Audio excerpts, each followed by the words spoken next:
ગુજરાત બોર્ડની અંદર તમે જ્યારે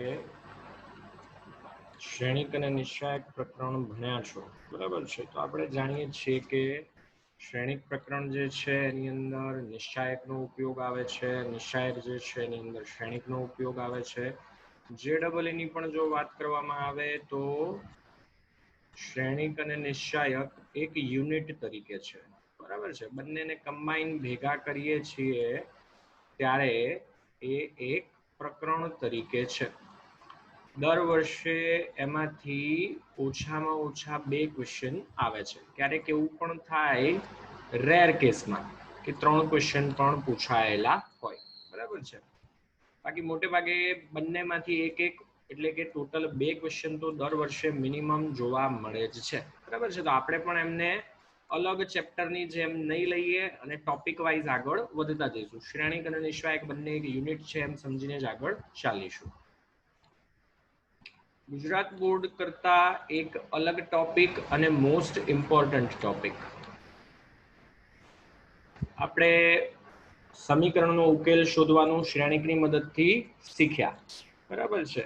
કે x જે છે એ આપણે લઈએ છીએ a ઇન્વર્સ ક્રોસ b થી, બરાબર છે. જો નિશ્ચાયકની અંદર a છે એ 0 આવતું હોય તો એ વખતે આપણે ચેક કરીએ છીએ કે adjoint of a cross b શૂન્ય શ્રેણિક છે કે કેમ, બરાબર છે. અને એના આધારે આપણે નક્કી કરીએ છીએ કે અનંત ઉકેલ મળશે કે કેમ. આપણે JEE ના પોઈન્ટ ઓફ વ્યૂથી જોઈએ તો આના કરતા રીત જે છે પ્રશ્ન પૂછવાની એ થોડીક જુદી છે, બરાબર છે. ઉકેલ તો આપણે શોધવાનો નથી, ઉકેલ તો આપણને શોધતા આવડે જ છે. કેવી રીતે પૂછાય છે સમજીએ, બરાબર છે. મોટે ભાગે 3x3 માટે હોય છે એટલે આપણે 3x3 માટે ચર્ચા કરીએ. 2x2 માટે કંઈ સૂત્ર બદલાવાના નથી. ધારો કે 3 સમીકરણ આપેલા છે, સુરેખ સમીકરણની સંહતિ આપેલી છે ax1 + b1y + c1z = d1. પછી આપેલું છે a2x + b2y + c2z = d2. અને પછી આપેલું છે a3x + b3y + c3z = d3, બરાબર છે. તો આમાંથી મને 4 નિશ્ચાયક મળશે, ડી, d1, d2 અને d3, બરાબર છે.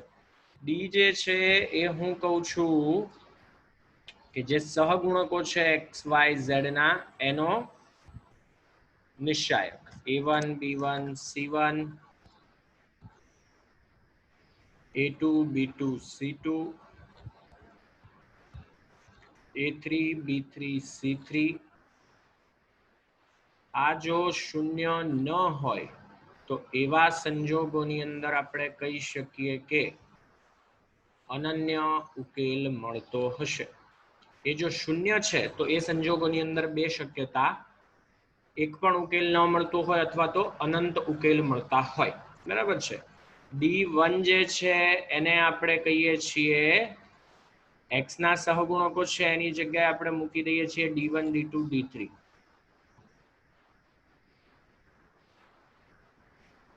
પછી અહીંયા છે b1 b2 b3 as it is, c1 c2 c3 જે છે તે પણ એઝ ઇટ ઇઝ.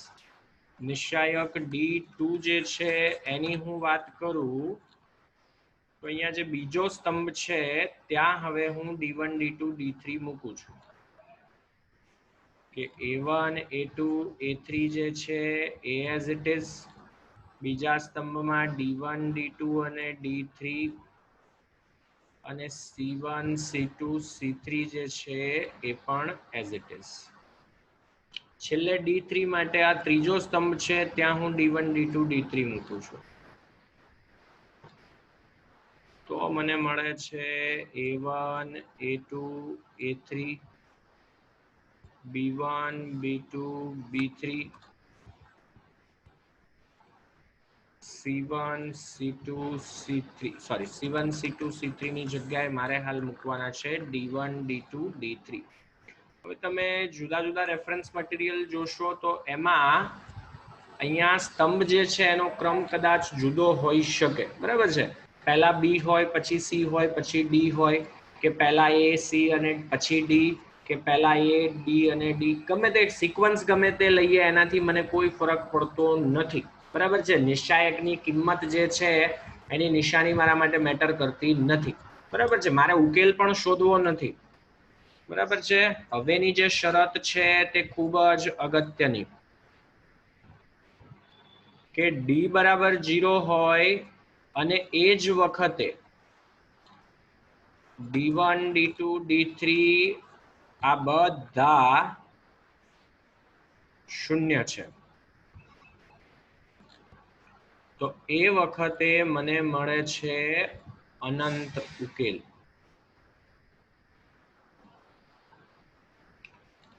જો ડી છે શૂન્ય હોય અને એ વખતે D1 D2 D3 કોઈ પણ એક શૂન્યેતર હોય,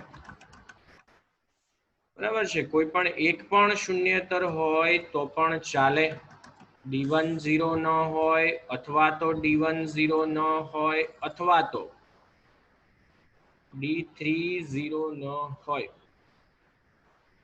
તો એ સંજોગોની અંદર મને ઉકેલ ગણ જે છે એ ન મળે. આ શરત ઉપર જ દાખલાઓ પૂછાય છે. મોટે ભાગે આ બે શરત છે એનો ઉપયોગ પ્રમાણમાં વધારે હોય છે. ક્યારેક આ શરતને આધારિત પણ પ્રશ્ન પૂછાય છે, બરાબર છે. હવે બીજા એક પ્રકારના સમીકરણ આવે છે કે જેની અંદર જમણી બાજુ અચળ પદની જગ્યાએ શૂન્ય હોય છે, બરાબર છે. તો એ વખતે શું છે એ સમજીએ.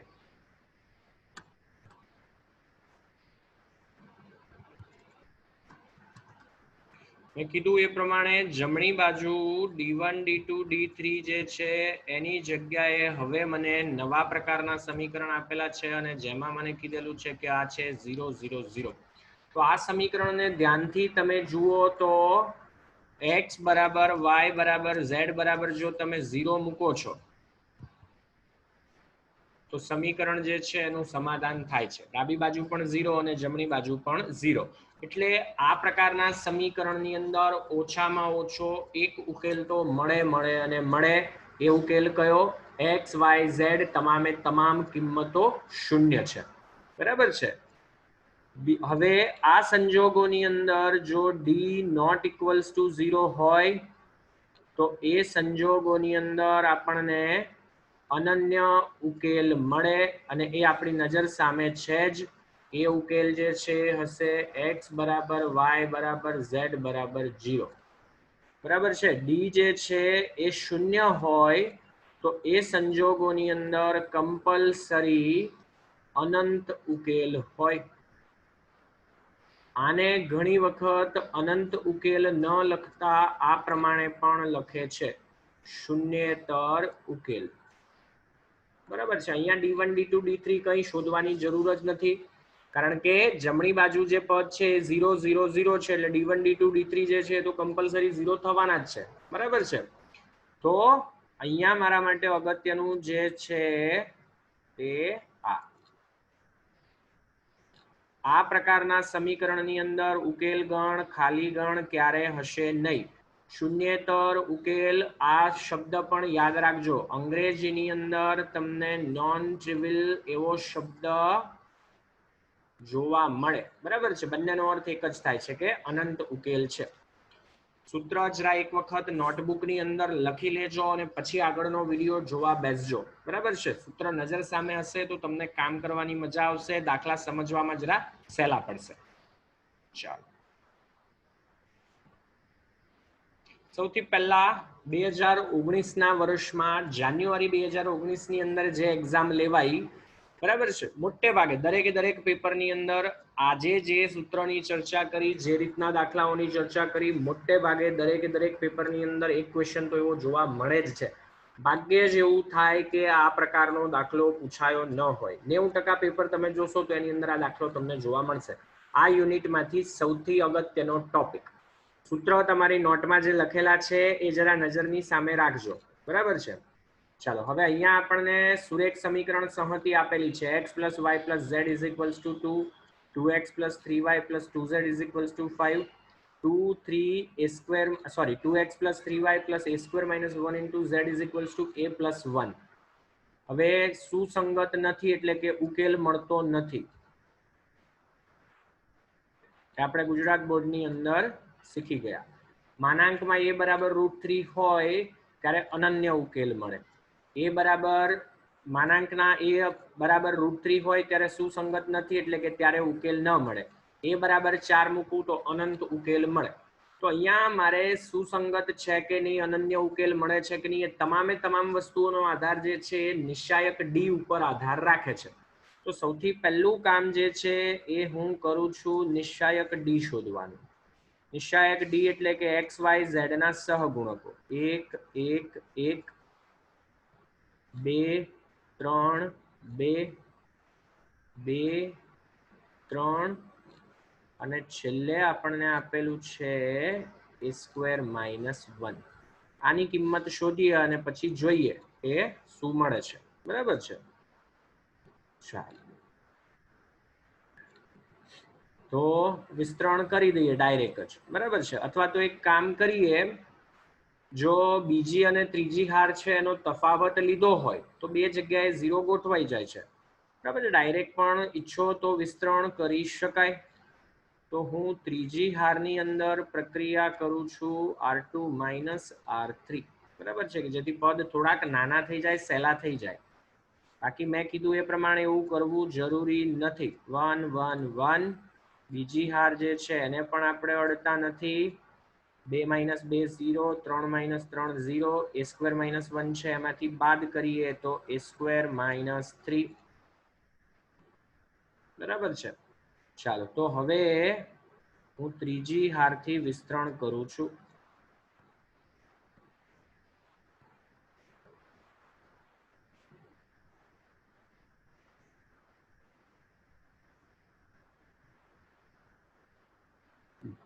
તો ડી જે છે એ મળે 0 માઇનસ 0 પ્લસ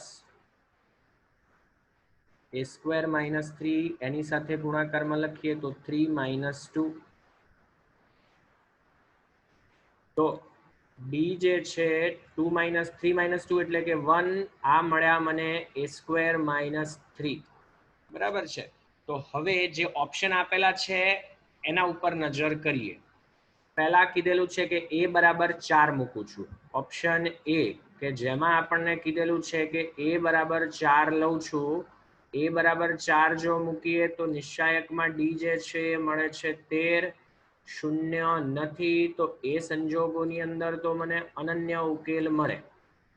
બરાબર છે. એટલે કે ઓપ્શન એ જે છે એ ખોટો છે. પછી √3 લઈએ છીએ. √3 લઈએ છીએ તો એ સંજોગોની અંદર શું થશે? ડી જે છે એની કિંમત જો લખવા બેસીએ તો √3 માઇનસ 3 એટલે કે 0. તો એ સંજોગોની અંદર આપણે જોઈ ગયા ડી બરાબર 0 હોય. બરાબર છે. તો શરૂઆતમાં જ આપણે લખ્યું ડી બરાબર 0 હોય તો એ સંજોગોની અંદર બે શક્યતા, ઉકેલ ગણ ન મળે અથવા તો અનંત ઉકેલ મળે. તો આ સંજોગોની અંદર આપણને કીધેલું છે કે અનન્ય ઉકેલ મળે તો આ શક્યતા પણ ખોટી જ છે. અહીંયા મને ખબર છે કે અનંત મળે અથવા શૂન્ય ઉકેલ મળે. બરાબર છે. ખાલી ગણ ઉકેલ હોય, ઉકેલ ન મળે એવું કહી શકાય ડી 0 હોય ત્યારે. તો અનન્ય ઉકેલ મળે છે એવું વિધાન આપેલું છે એટલે એ પણ ખોટું છે. બરાબર છે. પછી છેલ્લે ચોથું જોઈએ. બરાબર છે. ડી જે છે એ પણ આમાં આવી જાય. કે ડી માં આપણને કીધેલું છે કે a બરાબર 4 છે. a બરાબર 4 મૂકીએ છીએ તો નિશ્ચાયકની અંદર અનન્ય ઉકેલ મળે એટલે ઓપ્શન ડી જે છે એ પણ ખોટો થઈ જાય છે. તો બાકી શું રહે છે? એકમાત્ર ઓપ્શન સી જે આપણા માટે સાચો થશે. માનાંકમાં a બરાબર √3 લઈએ. બરાબર છે. ત્યારે શું થાય છે એ જોઈ લઈએ. માનાંકમાં a બરાબર √3 જો હું મૂકું તો બીજું સમીકરણ ધ્યાનથી જોઈએ તો 2x plus 2y plus 2y નહીં પણ 3y plus 2z is equals to 5. અને ત્રીજા સમીકરણની અંદર કિંમત મૂકીએ તો 2x plus 3y plus a square થશે 3 જેટલા, 3 માઇનસ 1 એટલે કે 2z અને જમણી બાજુ એ જે છે એ હશે ±√3, એક જે છે એઝ ઇટ ઇઝ. હવે તમે જુઓ ડાબી બાજુનું પદ સરખું, જમણી બાજુ પદ જે છે એ જુદું, એટલે કે અહીંયા મને ઉકેલ મળે નહીં. બરાબર છે. આની આમ તો જરૂર નથી, આપણને ઓપ્શન જે પ્રમાણે આપેલા છે એ પ્રમાણે આપણે સહેલાઈથી કહી શકીએ છીએ કે ઓપ્શન સી જે છે એ સાચો હશે. આ તો વધારે ચોકસાઈ કરીએ છીએ આપણે. બરાબર છે. માનાંકમાં એ √3 છે એટલે કે એ જે છે ±√3 હોય. તો અહીંયા બે જે સમીકરણ મળ્યા એ મને એ પ્રમાણેના મળ્યા છે કે ડાબી બાજુનું પદ જે છે એ સરખું, જમણી બાજુનું પદ જુદું. તો કંઈ બંને સમીકરણનું સમાધાન નથી જ થવાનું, એટલે ઓબ્વિયસ છે કે ઉકેલ નથી જ મળવાનો. બરાબર છે. ઉકેલ ન મળે એનો અર્થ શું થયો? સુસંગત નથી. બરાબર છે. ચાલો એનાથી આગળ વધીએ. સમીકરણની સંહતિ આપેલી છે x - 4y + 7z = g, 3y - 5z = h, -2x + 5y - 9z = k. સુસંગત છે. સુસંગત છે એનો અર્થ એ થયો કે અનન્ય ઉકેલ છે અથવા તો અનંત ઉકેલ છે. પણ જરા નજર કરીએ ઓપ્શન તરફ. g, h, k ત્રણના સ્વરૂપની અંદર મને કિંમતો આપેલી છે. તો આમાં કોઈ રીત કરવાની જરૂર જ નથી. બરાબર છે. વિકલ્પની અંદર આપણે જી, એચ અને કે છે એની કિંમતો મૂકી દઈએ અને જે વિકલ્પનું સમાધાન થાય એ આપણા માટે સાચો વિકલ્પ થશે. રોકડા 4 માર્ક કહી શકાય. કશું મગજ લગાવવાનું નથી, માત્ર જી, એચ, કે છે એની કિંમતો મૂકવાની છે. હવે જરા ધ્યાનથી જોઈએ. અહીંયા છે સહગુણક x, એટલે કે x નો સહગુણક છે 1, અહીંયા છે -2. તો આને જો 2 વડે ગુણી અને એની અંદર આ ઉમેર્યા હોય તો જે પદ છે એ કેન્સલ થાય છે. બરાબર છે. તો 2g અને k આવતા હોય એવો એક ઓપ્શન છે. સૌથી પહેલા હું એ ચેક કરું છું. બરાબર છે. કારણ કે અહીંયા x વાળા પદ જે છે એને ધ્યાનથી જોતા મને એટલી ખબર પડી કે પહેલા સમીકરણને જો હું 2 વડે ગુણું તો 2x ગોઠવાય, પછી 2x અને -2x કેન્સલ કરવા હોય તો એ બંનેને ઉમેરવા પડે. તો હું સૌથી પહેલા ઓપ્શન એ માટે ચેક કરું છું. બરાબર છે.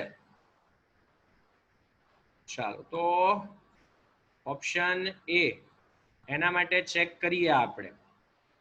2g + h + k છે એ શું મળે છે?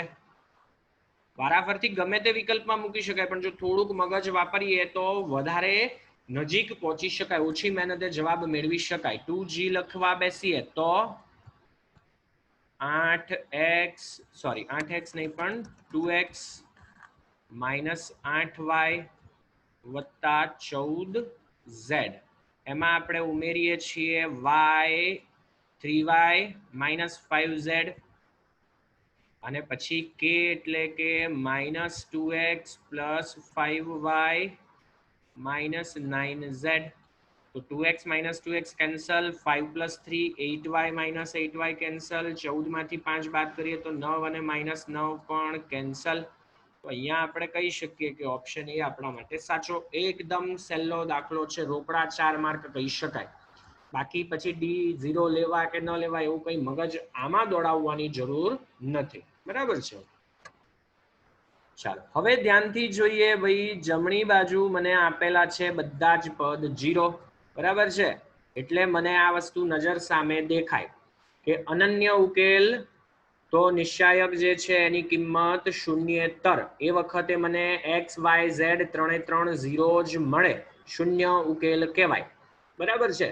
ડી જે છે એ જો 0 હોય તો એ સંજોગોની અંદર મને મળે અનંત ઉકેલ, જેને આપણે બીજા શબ્દોમાં નોન ટ્રિવિયલ અથવા તો શૂન્યેતર ઉકેલ કહીએ છીએ. અહીંયા મને શું આપેલું છે? જમણી બાજુ 0 આપેલા છે અને સાથે સાથે મને કીધેલું છે કે યોગ્ય એટલે કે નોન ટ્રિવિયલ સોલ્યુશન. તો થીટાની કેટલી કિંમતો મળે કે જેથી આ જે સમીકરણ છે એના નોન ટ્રિવિયલ એટલે કે શૂન્યેતર ઉકેલ મળે. બરાબર છે. નોન ટ્રિવિયલ એટલે કે શૂન્યેતર ઉકેલ. બરાબર છે. તો અહીંયાથી સૌથી પહેલું જ મને દેખાય કે શૂન્યેતર ઉકેલ માટે નિશ્ચાયક ડી જે છે એની કિંમત 0 હોવી જોઈએ. નિશાયક ડી એટલે કે સહગુણકો x નો સહગુણક 1, y નો સહગુણક 3, z નો સહગુણક 7, x નો સહગુણક -1, y નો સહગુણક છે 4, z છે એનો સહગુણક છે 7, પછી x જે છે એનો સહગુણક sin 3 થીટા, અહીંયા છે cos 2 થીટા અને અહીંયા છે 2. આ જે કંઈ પણ કિંમત છે તે શૂન્ય હોવી જોઈએ. આપણે R3 થી વિસ્તરણ કરીએ છીએ. મારે થીટાની કિંમત એવી શોધવાની છે કે જેથી નિશાયક જે છે એનું મૂલ્ય 0 થાય. થીટા પાછા કેવા? વિવૃત અંતરાલ 0 થી પાઈ માં. ચાલો તો વિસ્તરણ કરીએ અને જોઈએ કે શું મળે છે. sin 3 થીટા એની સાથે ગુણાકારમાં લખીએ તો 3 × 7 21 -4 × 7 28 માઇનસ cos 2 થીટા એની સાથે આપણે ગુણાકારમાં લખીએ તો 7 -7 છેલ્લે +2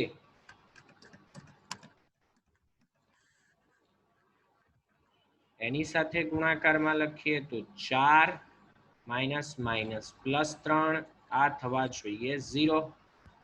હવે પછીનો દાખલો જે છે એ ત્રિકોણમિતિનો. ત્રિકોણમિતિના કન્સેપ્ટ જેટલા સારા હોય એટલો દાખલો વધારે સારી રીતે ગણી શકાય. દાખલો જેટલો નિશાયકનો છે એટલો જ ત્રિકોણમિતિનો છે. બરાબર છે.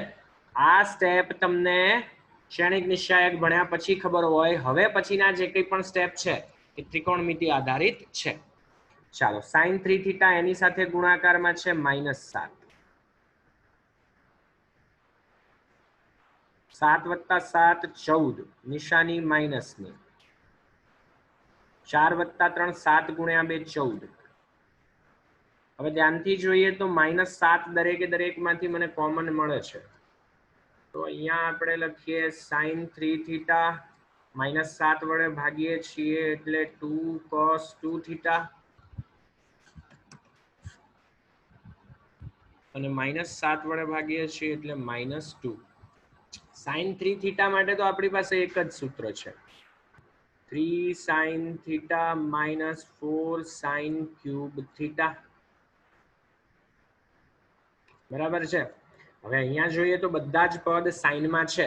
જો સમીકરણનો ઉકેલ મારે શોધવો હોય તો આખા સમીકરણની અંદર જો એક જ વિધેય હોય તો આપણે સહેલાઈથી સાદુરૂપ આપી શકીએ. તો cos 2 થીટાના આપણી પાસે 3 સૂત્ર પણ સાઇન વાળા જ પદ જોઈએ છે એટલે હું લખું છું 1 - 2 sin² થીટા અને -2 જે છે તે એઝ ઇટ ઇઝ. બરાબર છે. તો અહીંયા લખવા બેસીએ તો 3 sin theta -4 sin cube theta કૌંસ છૂટો પાડી દઈએ તો +2 -4 sin² થીટા અને -2 જે છે તે as it is. +2 -2 cancel. -4 sin cube theta -4 sin² theta +3 sin theta = 0. હવે -sin થીટા હું કોમન લઈ લઉં છું તો બાકી રહે 4 sin² થીટા માઇનસ કોમન લીધા છે એટલે +4 sin થીટા પણ એક વખત કોમન અને અહીંયા બાકી રહેશે -3.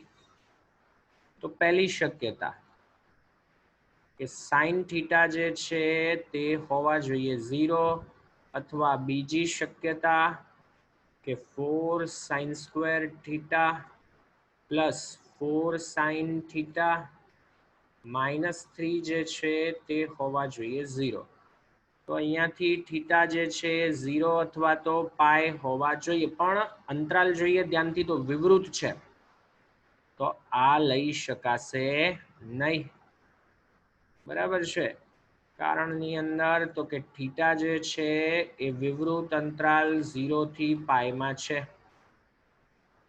ચાલો આ બાજુ 4 × -3 -12 -12 ના ભાગ પાડવા છે કે 4 આવે તો 6 અને 2 તો અહીંયા લખીએ તો 4 sin square theta plus 6 sin theta minus 2 sin theta minus 3 equals to 0.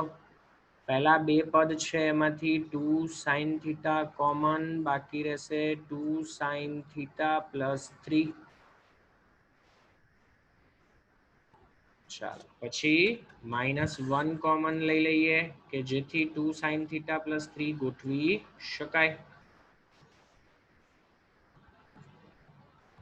તો અવયવ પાડી દઈએ તો આપણને મળે 2 sin theta plus 3 બીજા કૌંસમાં 2 sin theta minus 1 equals to 0. હવે મૌખિક ગણતરીથી જ લખી શકાય કે અહીંયાથી શું મળે મને કે sin theta જે છે હોવા જોઈએ -3/2. આ પણ શક્ય નથી. શા માટે? sin વિધેયનો વિસ્તાર આપણને ખબર છે કે sin જે છે એની કિંમત હંમેશા -1 થી 1 વચ્ચે હોય. હવે હાલ થીટા કયા અંતરાલમાં છે એ કશી કોઈ મગજમારીમાં આપણે નથી પડતા. કદાચ કોઈ એવું કહે કે સાહેબ થીટા 0 થી પાઈ પહેલું અને બીજું ચરણ તો ધન કિંમત જ હોય, પણ આપણે તો સાઇનનો ઇન જનરલ વિસ્તાર લખીએ છીએ, બરાબર છે. 0 થી પાઈ હોય, 0 થી 2 પાઈ હોય કે ગમે તે અંતરાલ હોય, સાઇનની કિંમત -1 થી 1 વચ્ચે હોય. આ યુનિવર્સલ ફેક્ટ વસ્તુ છે. પણ આ કિંમત જે મળી ને -1.5 મળી, જે યોગ્ય અંતરાલમાં નથી એટલે નથી જ ચાલવાના. પછી sin theta is equals to 1/2. અહીંયાથી મને એ કિંમત મળી. હવે મને ઉકેલ ગણો શોધવાનો નથી કીધો. થીટાની કિંમત કઈ હોવી જોઈએ એવું શોધવાનું નથી. મારે તો શું નક્કી કરવાનું છે, કેટલી કિંમત મળે. એક પહેલા ચરણમાં મળે અને એક બીજા ચરણમાં મળે. કારણ કે આપણે જાણીએ છીએ ઓલ એસટીસી મુજબ પહેલા અને બીજા બંને ચરણમાં સાઇન વિધેય જે છે તે ધન, બરાબર છે. તો સહેલાઈથી કહી શકાય કે થીટાની બે કિંમત મળે. અને જો ઉકેલ ગણ શોધવો જ હોય તો થીટા જે છે એ π/6 અને બીજા ચરણની કિંમત જોઈતી હોય તો π - π/6 એટલે કે 5π/6. તો અહીંયા બે કિંમતો છે કે જેના માટે આપેલ સમીકરણ જે છે એને નોન ટ્રિવિયલ એટલે કે અનંત ઉકેલ મળે. દાખલાની અંદર એક આ સ્ટેપ અગત્યનું અને એક આ સ્ટેપ અગત્યનું, બરાબર છે. ચાલો એનાથી આગળ વધીએ. સારો કહી શકાય એવો દાખલો. ચાલો પછી સમીકરણ આપેલા છે અને સમીકરણ માટે આપણને કીધેલું છે કે સમીકરણને અનંત ઉકેલ છે તો એ સંજોગોની અંદર બીટા માઇનસ આલ્ફા જે છે એની કિંમત શું હોવી જોઈએ? 8 હોય, 21 હોય, 18 હોય કે 5 હોય, બરાબર છે. તો ભાઈ હવે અનંત ઉકેલ છે એવું આપણને કીધેલું છે. તો સૌથી પહેલું તો આપણને મગજમાં આ દેખાય આ વસ્તુ કે ડી જે છે એની કિંમત હોવી જોઈએ 0. જમણી બાજુ જોઈએ તો આપણને અચળ પદ આપેલા છે, બરાબર છે. એટલે સૌથી પહેલા જે સૂત્ર જોયેલા હતા ને એ પ્રમાણે અનંત ઉકેલ છે એટલા માટે ડી જે છે કમ્પલસરી 0 હોવા જોઈએ. પછી D1 D2 D3 જે છે એ પણ 0 જ હોવા જોઈએ. તો ડી જે છે એ 0 લઈએ છીએ તો સૌથી પહેલું આપણને શું મળે? 1 1 1 1 2 3 પછી 1 3 આલ્ફા. આ જે કિંમત છે આ હોવી જોઈએ 0 જેટલી. ચાલો તો કોઈ બીજા વસ્તુમાં પડ્યા કરતા સીધું વિસ્તરણ કરી દઈએ. 2 આલ્ફા -9 -1 એની સાથે ગુણાકારમાં લખીએ તો આલ્ફા -3 +1 એની સાથે ગુણાકારમાં લખીએ 3 - 2. આ કિંમત હોવી જોઈએ 0 જેટલી. વિસ્તરણ કરી દઈએ તો 2 આલ્ફા -9 આલ્ફા +3 3 - 2 1 એક સાથે ગુણીએ તો 1 જ રહેશે. 2 આલ્ફા આલ્ફા એટલે કે આલ્ફા 1 - 3 4 4 - 9 એટલે કે -5. તો અહીંયાથી મને મળે છે કે આલ્ફા જે છે એ તો કમ્પલસરી 5 જેટલા જ હોવા જોઈએ, બરાબર છે. એટલે આલ્ફા જે છે એની કિંમત આપણને મળી ગઈ. ચાલો હવે એનાથી આગળ વધીએ. ચાલો તો સમીકરણ જે છે એ આપણને કઈ રીતના મળશે? x plus Y plus Z જે છે એ હોવા જોઈએ 5.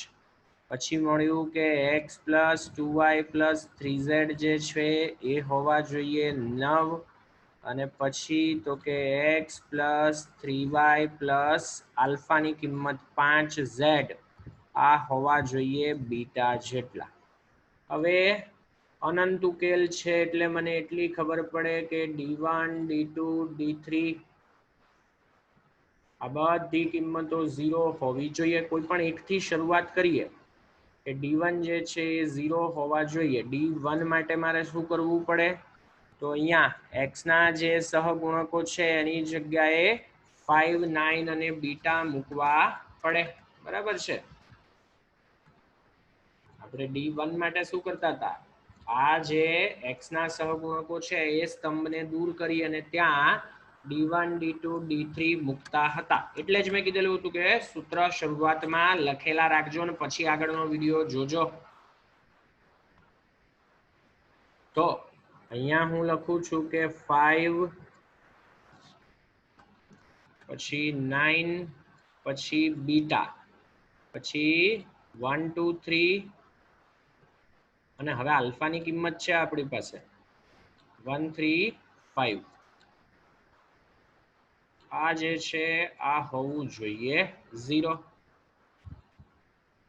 ચાલો તો વિસ્તરણ કરી દઈએ. 5 એના ગુણાકારમાં 10 માઇનસ 9 બરાબર છે -1 એની સાથે ગુણાકારમાં લખીએ તો 9 ગુણ્યા 5 45 માઇનસ 3 બીટા પ્લસ 1 એની સાથે ગુણાકારમાં લખીએ તો 27 minus 2 beta.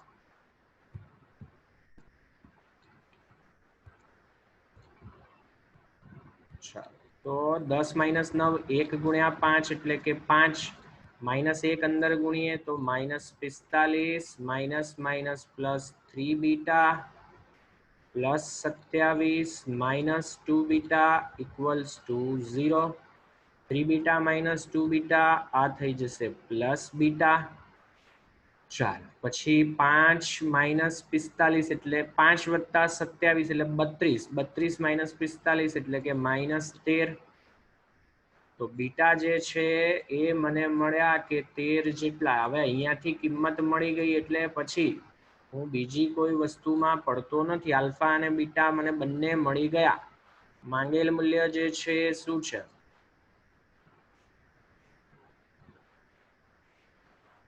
Beta minus alpha. એ મળે મને 13 માઇનસ 5 એટલે કે 8 જેટલા. કદાચ કોઈ ચોક્કસ રીતે તમે ગણવા બેસો એમાં પદ ગોઠવાઈ જતા હોય તો કદાચ આના કરતા ઓછી મહેનતે દાખલો ગણી શકાય. દાખલા તરીકે હું શરૂઆત અહીંયાથી કરું બરાબર છે અને મને નિશ્ચાયકનું સાદુરૂપ આપતા આવું મળ્યું કે બીટા માઇનસ આલ્ફા માઇનસ 8 બરાબર 0. મને નથી ખબર કે આવું મળશે કે નહીં મળે, પણ ધારો કે આવું મળ્યું તો એ સંજોગોની અંદર તમે ડાયરેક્ટ લખી શકો કે બીટા માઇનસ આલ્ફા જે છે 8 હોય. પણ આપણને શરૂઆતથી ખબર નથી કે એવું જ મળશે કે કેમ. બરાબર છે. મળતું હોય પણ ન પણ મળતું હોય આપણને ખબર નથી. બરાબર છે. તો ઘણા દાખલાઓ એવા હોવાના કે ચોક્કસ રીત દ્વારા કરો તો કદાચ ઓછી મહેનતે દાખલો થઈ જાય. બરાબર છે. ચાલો આ પણ સારો કહી શકાય તેવો દાખલો. બરાબર છે. અહીંયા આ જે શરતો છે એ તમને ખબર હોવી જોઈએ. ચાલો એનાથી આગળ વધીએ. 2x 2y 3z is equals to a, 3x minus y plus 5z is equals to b, x minus 3y plus 2z is equals to c. abc શૂન્યેતર વાસ્તવિક સંખ્યાઓ છે.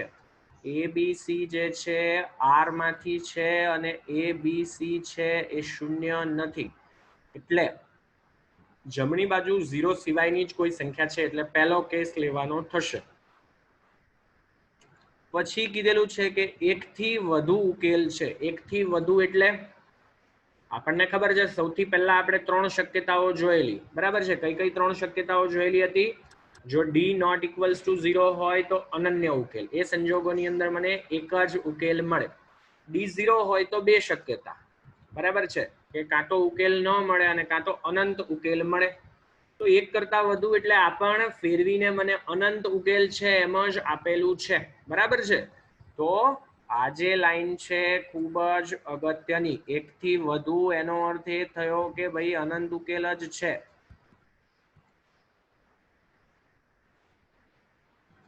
ઓકે, હવે જરા ઓપ્શન પર નજર કરીએ, કોઈ વસ્તુ શોધવાની પણ જરૂર નથી. એ બી અને સી જે છે એમના સરવાળા બાદબાકી કરતા 0 મળે છે. તો આ કોઈ વસ્તુમાં પડ્યા વગર તમે ઓપ્શનની મદદથી દાખલો ગણી શકો, બરાબર છે. તો હવે જરા ધ્યાનથી જોઈએ કે અહીંયા છે સહગુણક 2, અહીંયા છે 1, બરાબર છે. એ બી અને સી દરેકે દરેક જગ્યાએ કાં તો સહગુણક 1 છે કાં તો -1 છે. મારે સરવાળા બાદબાકી કરી અને જવાબ જે છે 0 લાવવાનો છે. તો આ 2, અહીંયા 3 અને અહીંયા પણ 3, જો આ બેનો સરવાળો જો કરવા બેસીએ તો કંઈક આવું પદ ગોઠવાય છે. તો હું સૌથી પહેલા શોધવા બેસું છું C+A, બરાબર છે. અગાઉ મેં કીધું એ પ્રમાણે કે ઓપ્શન ઉપર જરા વધારે નજર કરીએ ને તો સહેલાઈથી દાખલો ગણી શકાય. જો C+A એટલે કે આ બંનેનો સરવાળો કરવા બેસીએ તો 2x + x એટલે કે 3x, 2y - 3y એટલે કે -y, અને 3z + 2z એટલે કે 5z. હવે ધ્યાનથી તમે જુઓ તો C+A આ બીજું સમીકરણ એટલે કે b જેટલું, બરાબર છે. તો હવે આવો કયો ઓપ્શન છે? C+A - b નથી, હા ઓપ્શન ડી જે છે એ આવો છે, b - c - a બરાબર 0. રોકડા 4 માર્ક છે. કોઈ વધારે મગજ લગાવ્યા વગર સહેલાઈથી વિધિન અ મિનિટ તમે આન્સર લાવી શકો છો. અને આપણે જે ગણીએ છીએ આ JEE માં લાસ્ટ યર પૂછાયેલા ક્વેશ્ચન્સ ગણીએ છીએ, બરાબર છે. ચાલો એનાથી આગળ વધીએ. સમીકરણની સંહતિ આપેલી છે. હવે ધ્યાનથી જરા જોઈએ તો જમણી બાજુ જે પદ આપેલા છે ને એમાં x y z વાળા પદ છે, બરાબર છે. તો આ જે કંઈ પણ સમીકરણ છે એને હું કઈ રીતે લખું છું? આને આ તરફ લઈ લઈએ તો -λx, x કોમન લઈને લખું તો 1 - λ × x -2y -2z = 0. પછી x એમના એમ જ, પછી λy આ બાજુ જાય એમાંથી y કોમન લઈ લઈએ તો બાકી શું રહેશે? 2 - λ, એ વખતે +z જે છે તે એઝ ઇટ ઇઝ, પછી -x જે છે તે એઝ ઇટ ઇઝ, -y જે છે એઝ ઇટ ઇઝ, આ બાજુ લખીએ તો -λz = 0, બરાબર છે. પહેલું સ્ટેપ અગત્યનું, ઉતાવળમાં પછી જમણી બાજુ જોયા વગર ઊંધું ગાલીને લખવાનું શરૂ કરી દો તો મેળ પડશે નહીં. આને યોગ્ય ઉકેલ એટલે કે નોન ટ્રિવિયલ એટલે કે અનંત ઉકેલ છે. અનંત ઉકેલ છે તો લેમડાની તમામ કિંમતોનો ગણ, લેમડાની એવી કેટલી કિંમતો મળે કે જેથી આ સમીકરણને નોન ટ્રિવિયલ એટલે કે અનંત ઉકેલ મળે. તો ખાલી ગણ બરાબર 2 સભ્ય, 2 કરતા વધુ કે 1 એટલે કે લેમડાની કેટલી કિંમતો મળે છે એ મારે નક્કી કરવાનું છે. અગાઉ જે રીતે આપણે એક દાખલામાં થીટાની કિંમત શોધેલી હતી તે રીતે. તો અનંત ઉકેલ છે એટલે મને સૌથી પહેલી એક વસ્તુની ખબર પડે કે ડી જે છે એ હોવા જોઈએ 0, બરાબર છે. ડી જે છે એને 0 લઈએ છીએ આપણે, તો અહીંયાથી મળે આપણને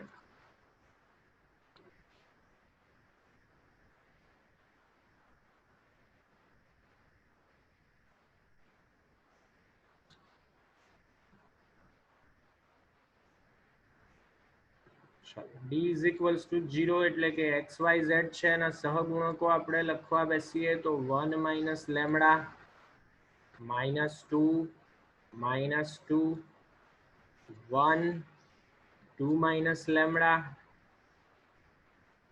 +1 -1 -1 -λ. આ જે કંઈ પણ કિંમત છે આ થતી હોવી જોઈએ 0 જેટલી.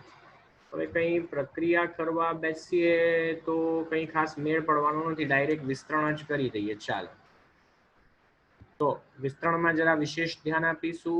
1 માઇનસ લેમડા એમના એમ જ આ બંનેનો ગુણાકાર કરીએ છીએ તો હું ગુણાકાર જ સીધો લખું છું. 2 into minus lambda minus minus plus lambda square minus minus plus 1 minus છે તો ત્યાં થઈ જશે +2. એની સાથે ગુણાકારમાં લખીએ તો માઇનસ લેમડા અને માઇનસ માઇનસ +1 -2.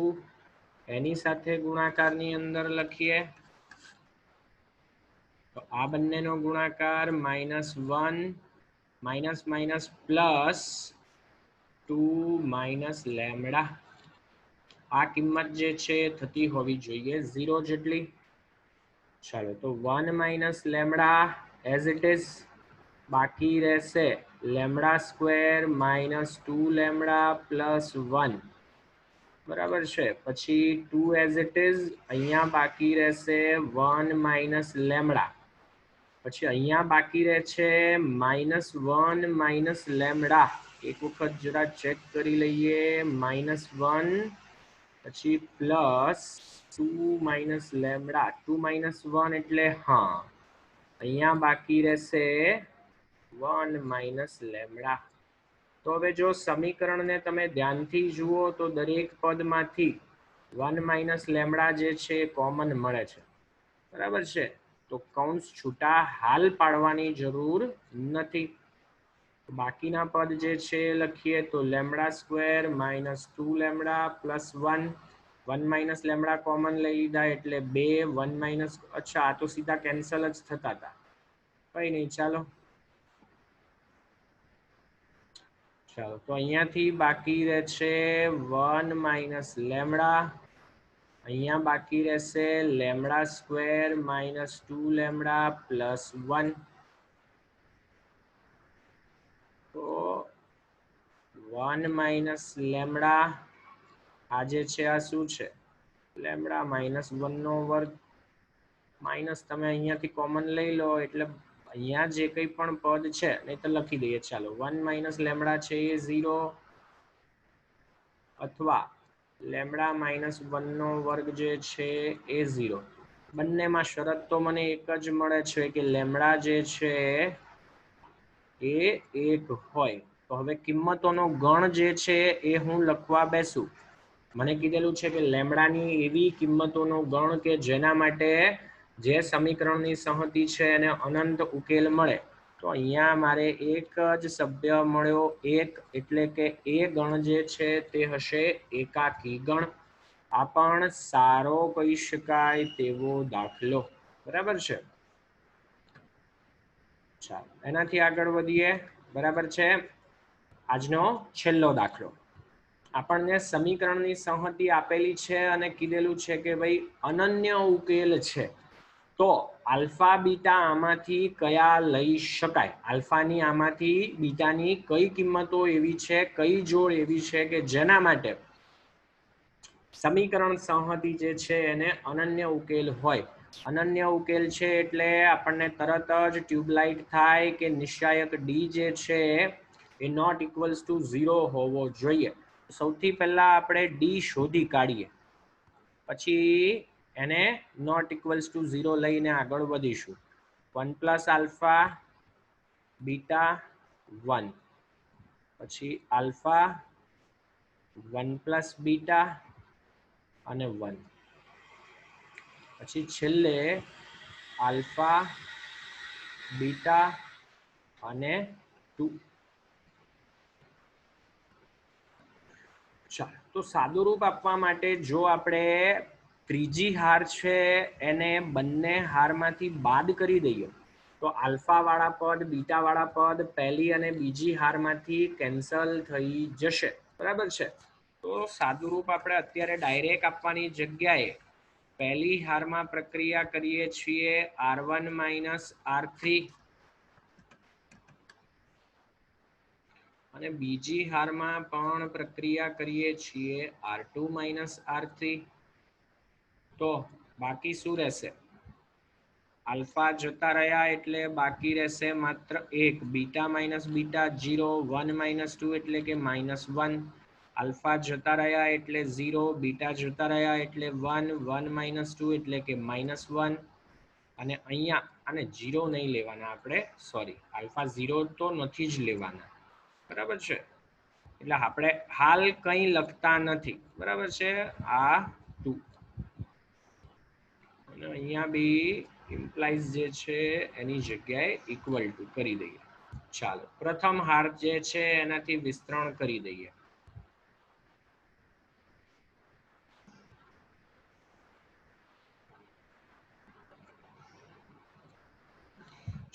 તો આપણને મળે છે 1, એની સાથે ગુણાકારમાં લખીએ તો 2 માઇનસ પ્લસ બીટા, પછી છે 0, પછી -1 એમના એમ જ, એની સાથે લખીએ તો 0 માઇનસ આલ્ફા, અહીંયા બી જમણી બાજુ કંઈ નથી એટલે ડી ઇક્વલ્સ ટુ, ચાલો તો ડી જે છે એની જગ્યાએ લખીએ તો અહીંયા મળેલા છે આપણને 2 plus beta minus plus alpha. હવે આપણને ખબર છે કે અનન્ય ઉકેલ જોઈએ છે, તો અનન્ય ઉકેલ માટે મારી પાસે એક જ શરત છે કે ડી જે છે એ શૂન્યેતર હોવા જોઈએ, ડી નોટ ઇક્વલ્સ ટુ 0, એટલે કે આલ્ફા વત્તા બીટા પ્લસ 2 જે છે આ શૂન્ય હોવા જોઈએ નહીં, એટલે કે આલ્ફા પ્લસ બીટા જે છે એની કિંમત -2 જેટલી હોવી જોઈએ નહીં. અહીંયા સરવાળો કરીએ તો -2, અહીંયા સરવાળો -2, અહીંયા સરવાળો -2, અહીંયા સરવાળો 6, તો ડી જે છે એ લઈ શકાશે. જરૂરી નથી કે આ કિંમત માટે જ આવું થાય, કોઈ પણ કિંમત લઈ શકાય કે જેથી આલ્ફા અને બીટાનો સરવાળો જે છે એ -2 જેટલો ન હોય. તો બાકીની તમામે તમામ કિંમતો લઈએ છીએ ત્યારે ડી જે છે એની કિંમત 0 મળે છે, તો અનન્ય ઉકેલ મળી શકે નહીં. એટલે શરૂઆતમાં જે શરતો જોયેલી હતી એ શરતો જો બરાબર સારી રીતે યાદ હોય તો ખૂબ જ સહેલાઈથી થઈ શકે એવા દાખલાઓ છે, બરાબર છે. જે શરતો લખેલી છે તે જોજો, જે દાખલાઓ ગણ્યા છે તે જોજો, બરાબર છે. સૌથી અગત્યનો ટોપિક, બરાબર છે, તમે જુઓ ને તો દર પેપરની અંદર 8 માંથી 7 પેપરની અંદર આ સ્વરૂપનો દાખલો હતો, બરાબર છે. ચાલો નેક્સ્ટ લેક્ચરની અંદર આ જ સ્વરૂપના થોડાક બીજા દાખલાઓ જોઈશું, બરાબર છે. થોડાક આ જ પ્રકારના દાખલાઓ તમને હોમવર્કની અંદર પણ આપું છું. ચાલો આજનું આપણું આ જે લેક્ચર છે આપણે અહીંયા પૂરું કરીએ.